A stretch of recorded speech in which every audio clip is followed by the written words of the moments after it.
Welcome to the podcast Selling Real Estate with Kelly Cook, where we will discuss the latest and most relevant business strategies to help you do one thing extremely well: sell more homes.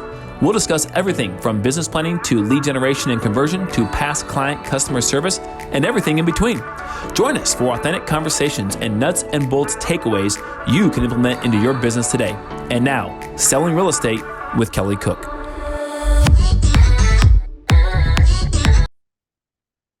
Hello, everybody. Welcome back. It is another great day, and it is another episode of Selling Real Estate with Kelly Cook. And Kelly, what kind of week are you having? Are you starting off the year feeling good? Are you committed to hitting your goals, to making more money this year? How's everything going for you so far?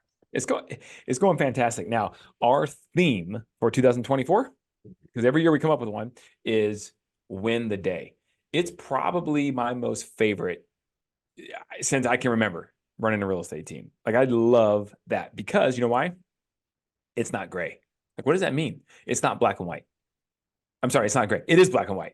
Yeah. It is black and white, right? It literally, every agent has a business plan that we went through with them.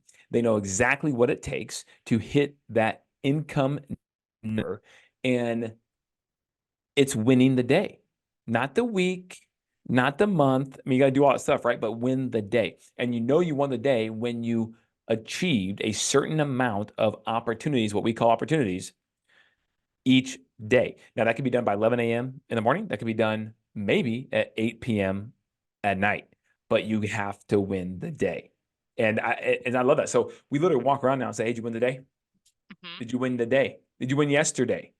And everyone knows exactly what that means. You know why? Because everyone knows their specific number for the day. Yeah. I was going to say it could be pretty gray. I mean, did you win the day? You could say, well, yeah, I had a pretty good morning, or whatever it was. Yeah. Had a really good coffee this morning. But when you put it into terms of, no, winning the day means, did you hit your numbers? And everybody knows what their set numbers are in order to win. Then it does make it really black and white. Yep, that's it. So I'm excited for that because it's so simple on accountability calls, on coaching calls.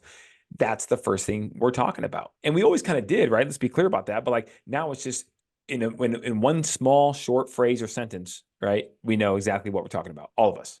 And it's a lot easier to keep track of too, instead of win the week, win the month, whatever. It's on it. You reset on a daily basis. So you continue to have those opportunities. Fantastic. So did you win the day today, Kelly? I did win the day already. All right. Already. It's not even over yet. It's not even over yet. Just awesome. Bonus money now. It's bonus time. Yes. It was working into overtime, getting all that, just falling to the bottom. That's perfect. Right. Well, today we are going to talk a little bit about, winning the day. Hopefully you are winning the day. But winning the day for what? Why do we want to win the day? And that is to make more money in 2024. So today we're talking about the number one thing you can do, which would probably be to win the day. But what does that mean really for you, right? The number one thing that you can do in 2024 to make more money this year. Kelly, what is it? What, that's the $1 million question, right? That everybody wants to know. Like that's why you're listening to this. That's why you're educating yourself on how to, be better at your craft. And it's all, in most cases, to make more money to achieve your goals. So what are we doing this year, Kelly? Well, so we talk a lot about the goals, and we actually talk about on this podcast a lot about the plan. To have a goal is one thing. We state the goal. The income goal is X. But what's the plan? If you don't have a plan to get there, that goal means nothing. You could even have a positive affirmation. Yeah. You can have a positive affirmation around that number 2 and say it every day. If you don't have a plan, it's still not going to happen. You have to have a plan to execute. And once that's executed over time, that goal can be reached. Okay, so what's that number one thing you can work on? Now, there's a lot of things you can do.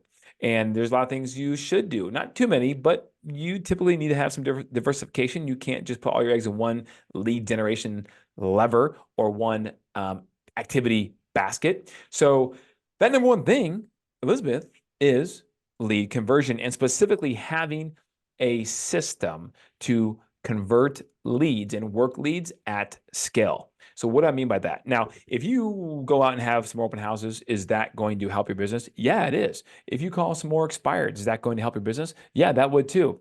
But we're talking about the number one thing, in my opinion, this year in 2024, it's going to help you make money. It is lead conversion at scale. Why? I think 2024 is going to end up being a very good year. It's definitely going to be better than 2023. It should in terms of transaction count, and most likely better than 2022 if rates do what everyone kind of thinks they will. That being said, it's already set up that way from a market condition standpoint that you don't really have to worry about because you can't control it anyways. So if it's going to set up to be good from that standpoint, then at the end of the day, it becomes about acres of diamonds. That's what it comes. I was talking to my team about this actually, because too many of us in real estate, and really probably any sales career, we want to walk right over our acres of diamonds in our own backyard that we already own and go across the street, go to the neighbor's house, go to the next suburb over, whatever it is, because we think surely the grass is greener over there and there'll be all kinds of diamonds they'll be laying on the ground. I can just pick up. Pick them up. No problem. Yeah. No problem. Mhm. But the reality is you have diamonds in your backyard right now. You have acres of those diamonds in your backyard right now. It just takes some work. You can't see them. You don't know where they are, but they're there. And you have to dig them up. And if you spend time digging in your own backyard, you'll have more than you could ever need to live off of, work off of, be satisfied by, etc. And so what's your system? Right now, there's a lot of people talking about how you generate new deals, opportunities, leads, and that's important too. You got to have some of that coming in as well, right? It's not just one thing; it's and not or. But if you've been in the business at all for a while, you have a lot of leads already. It becomes a numbers game. We all know that the average lead conversion rate across America is 2 to 3% for online leads, and that's average. That's not bad. That's not great. It's average to good, decent, whatever for most decent to good agents. So if that's the case, if you want 3 closings, then what do you need? It's simple. It's math. You need a 100 online leads to work, and if you do a good system around that, that should almost guarantee you 3 closings, 3 clients to help in which you can make money for yourself and your family. And then from there, you do what you do in terms of following up and making clients for life and all that fun stuff. But the purpose of this podcast is to talk about acres of diamonds as the number one thing you can do to increase your income in 2024.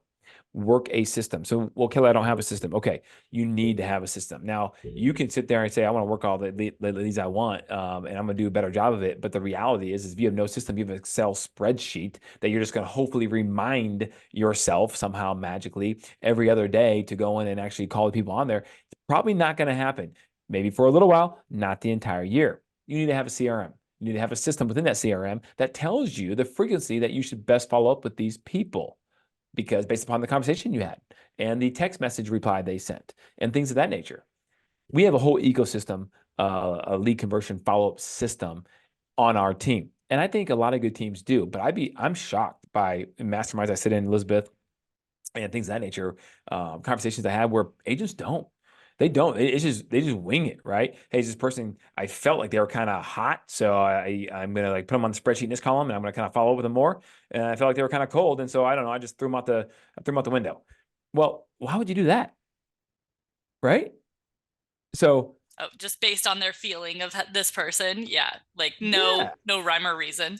Yeah. exactly. It makes no sense. At the end of the day, the repetitious boredom is what gets you to where you need to be financially from a goal standpoint. But what's the plan? The plan is to have a system and execute it. I'm challenging all of my agents on my team. We have active lead categories in our CRM. Those active lead categories for us are hot nurture watch. That's what we call it. It means probably different things for different people, but that's for us. We don't allow any more than 50 leads to be in those 3 categories at any given point for any agent. If it is, then obviously there's certain things they're not privileged to and privy to and things of that nature, right? But we highly encourage them not to have more than 50. In addition to that, we highly encourage them to have far less than 50. And to prove my point here was interesting. I did a study one time, a little case study, and it's a really short story, Elizabeth. It was 2 years ago.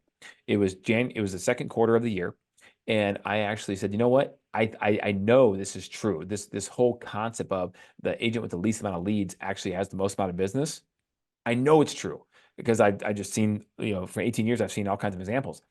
But I'm like, I got to prove this to the team somehow. So what I did was I actually pulled the numbers. I didn't know if it'd be true, and it ended up being actually dead on accurate, which is awesome for those 3 months. But there was one agent who led the team in sales closings 2 of the 3 months, and another agent who had the other month.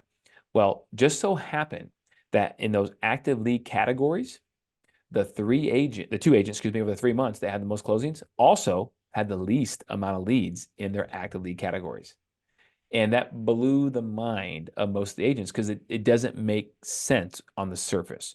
But if you actually have a system, you go deep with these leads and you focus on your 80-20 rule, that's what will happen. It just works that way. So I'm encouraging everyone on this for 2024 to farm the acres of diamonds in your own backyard first. And you can only do it at scale if you have a system to follow that you actually do follow. I There's the love hack. it.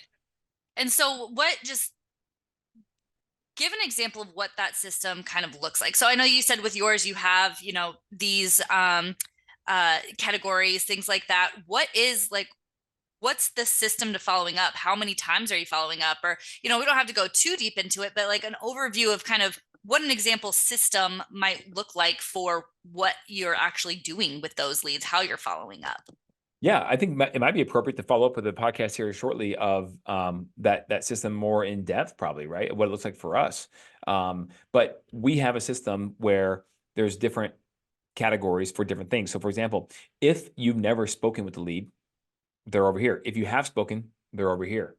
Once you've spoken with them, first of all, I'm going to give a bad example, but it's like, listen, if someone came in your door today, Elizabeth, and they knocked on the door and they said, hey, I really have to use the bathroom. Can I come and use it? Because you're a nice person and because, the person, I don't know, it looks like they're, not a criminal, right? You might say, sure, come on in, right? And so use the bathroom. Now, let me ask you a question. If they go in the bathroom and they're sitting there for a while, are you going to let them just sit there for 2 weeks? No, because if they're because our system is 2 weeks if you never spoken with them. I love this example that you're going with here. This is great. You know why? Because people can relate to it, right? Because here's the deal. Yeah. Here's the deal. Make them move one way or the other. They I guess can't the old just sit. saying, get off the pot. Yeah, you know what I'm Yeah. saying? Do your business Yeah. or get out the pot, right? Yeah. But you can't figure out what it is they're going to do or want to do if you never speak with them. So you have to do whatever it takes to get a hold of them to find out what the heck's going on, right? Because they inquired to your system, by the way. They're a lead that you put out some sort of item of value to the marketplace. They said, sure, I'll take it. I'd love to know a little more about that. They fill out the information or whatever, right? And now, now you have the ability to reach out and see, hey, how can I help you, right? So in that situation, don't let them just sit there, right? They either do their business and leave, or they don't do business at all. They go in there and say, false alarm, and they leave, right? But either way, they're not sitting in there for 2 weeks while you're trying to follow up and knock on the door and say, hey, I can't get in. What's going on? What are you doing there, right? Yeah. No, that's weird. So, so make them earn the right to stay in your database. Yeah, which we actually did a podcast on that. Now that you're saying that, earn the right. I think a few weeks back, maybe a month or so ago, we did a whole podcast on kind of how you make somebody earn the right to stay in your database, or how you know when to, when you know how to remove them and things like that. So Yeah. go back and listen to that. But yeah, absolutely, it's have some sort of rules, systems, process in place that you follow every day for every situation. Which kind of circles us back to our beginning statement of win the day, right? You know what that looks like in order to, win the day, or to move your business forward. You have a set of rules that you need to do in order to do this. That's what the system's for, guys. So fantastic. And it's so hard for realtors because they got into the business on false pretenses. Most of them, they That got it's into business. very much they can It's do what they yeah, want. Yeah. yeah. They watch HGTV. They talk to their cousin Eddie, whatever, right? And it's just not what the business really is. It's the fancy stuff that we all love, but unfortunately, we don't get to do those things all the time. In fact, very little of the time. You have to do the grind, the grit. The stuff takes grit and time on task to get where you want to be to do that cool stuff one day. Yeah, absolutely. To hopefully, the end game is that at some point in the future, you have a book of business that they call you, and they're calling you all the time when they need stuff. But until you're to that point, which for a lot of people takes many, many, many years, there's a lot of systems, a lot of practice in place that you gotta go out there and do. So That's right. fantastic. Well, if any of you guys have any questions about this or anything else we've talked about on this podcast, where can they reach you, Kelly? Yeah, absolutely. Hit me up on social media, Instagram at Kelly Cook Homes. Love to connect there. Or just text or call if you want, 480-227-2028. And if building a team is one of your goals this year, if that's something that you're looking to do this year, next year, anytime in the future, so that, again, you can kind of get to that point that we talked about a little bit faster of just working the people in your database, working with the people that you want to, go to buildyourrealestateteam.com. And we've got a whole kind of module there for how you can do just that. So Love it. we will be back next week with another episode. But do it now. Go. Buildyourrealestateteam.com. It's too easy. Go. Don't wait. We will be back with you guys next week with a different topic and hopefully helping you grow your business in 2024. See ya next week, Kelly. All right. Thanks, Elizabeth.